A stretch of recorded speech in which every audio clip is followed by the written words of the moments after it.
اعوذ باللہ من الشیطان الرجیم، بسم اللہ الرحمن الرحیم۔ بطول زہرا رضی اللہ تعالیٰ عنہ کی ولادت حضرت خدیجہ رضی اللہ تعالیٰ عنہ کے گھر پر ہوئی۔ اس مکان میں اگرچہ شہزادی کونین کی دیگر بہنوں کی ولادت بھی ہوئی، لیکن عظمت زہرا رضی اللہ تعالیٰ عنہ کی وجہ سے یہ مولاد فاطمہ کے نام سے مشہور ہوا۔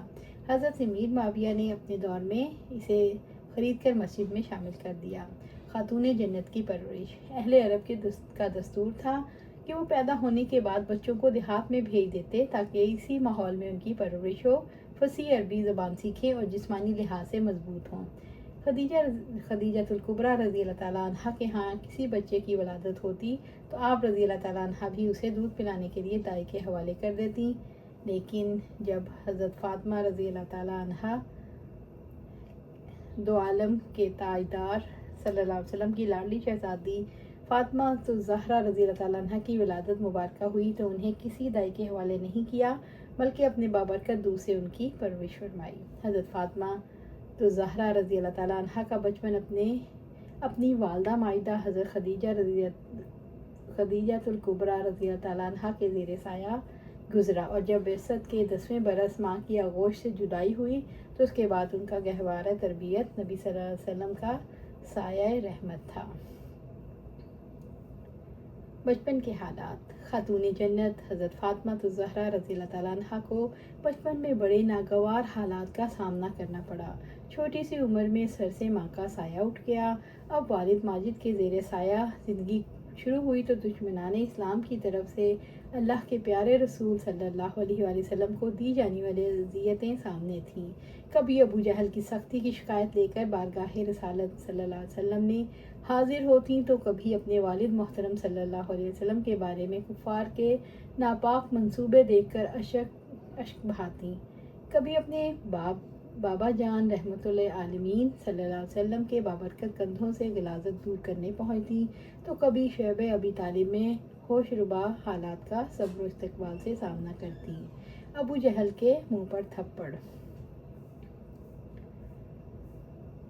عبداللہ بن عباس رضی اللہ تعالیٰ عنہ فرماتے ہیں، ایک دن ابو جہل نے بطول زہرا رضی اللہ تعالیٰ عنہ کے ننھے سے مقدس چہرے پر تھپڑ مارنے کی جسارت کی۔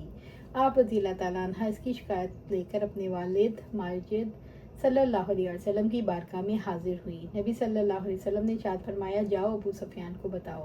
چنانچہ خاتون جنت رضی اللہ تعالیٰ عنہ ابو سفیان کے پاس تشریف لے گئیں اور سارا ماجرا سنایا۔ ابو سفیان نے باغ رسالت کی مہکتی کلی حضرت فاطمہ الزہرا رضی اللہ تعالیٰ عنہ کو ساتھ لیا اور سیدھے ابو جہل کے پاس پہنچے اور حضرت زہرا رضی اللہ تعالیٰ عنہ سے کہا، جس طرح اس نے آپ کو تھپڑ مار کر صدمہ پہنچایا تم بھی اسے مارو۔ سیدہ زہرا رضی اللہ تعالیٰ عنہ نے اسے لینڈ کو تھپڑ مار کر اپنی گستاخی کا بدلہ لے لیا۔ پھر حضرت فاطمہ الزہرا رضی اللہ تعالیٰ عنہ نے واپس آ کر خبر دی تو نبی صلی اللہ علیہ وسلم نے ہاتھ بلند فرما کر یوں فرمایا، اے اللہ تو ابو سفیان کو یہ نہ بھلانا۔ حضرت عبداللہ بن عباس رضی اللہ تعالیٰ عنہ فرماتے ہیں، مجھے یقین ہے حضرت ابو سفیان رضی اللہ تعالیٰ عنہ کا اسلام قبول کرنا نبی صلی اللہ علیہ وسلم کی اس دعا کی برکت سے ہے۔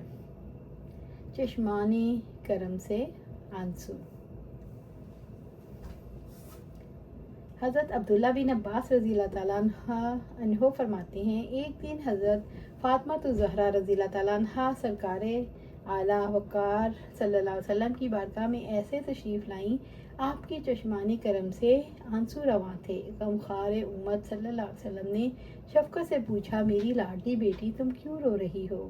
تڑپ کر گزار ہوئیں، ابا جان میں کیوں نہ روں؟ کفار مکہ، کفار قریش کا ایک گروہ حجر اسود کے پاس لات و عزیٰ اور منات کی قسمیں کھا رہا ہے کہ آپ صلی اللہ علیہ وسلم کو دیکھ لیا تو شہید کر دیں گے، اور ان میں کوئی ایسا نہیں کہ جس نے آپ صلی اللہ علیہ وسلم کے مقدس خون سے اپنا حصہ پہچانا نہ ہو۔ ارشاد فرمایا، میری بیٹی میرے پاس وضو کا برتن لے کر آؤ۔ چنانچہ آپ صلی اللہ علیہ وسلم نے وضو فرمایا اور مسجد کی طرف تشریف لے گئے۔ جب کفار قریش نے آپ صلی اللہ علیہ وسلم کو دیکھا تو بول اٹھے، یہ رہے وہ۔ پھر ان کے سر جھک گئے اور ان کی ٹھوڑیاں ان کے سامنے ساکت ہو گئیں۔ یہ اپنی آنکھیں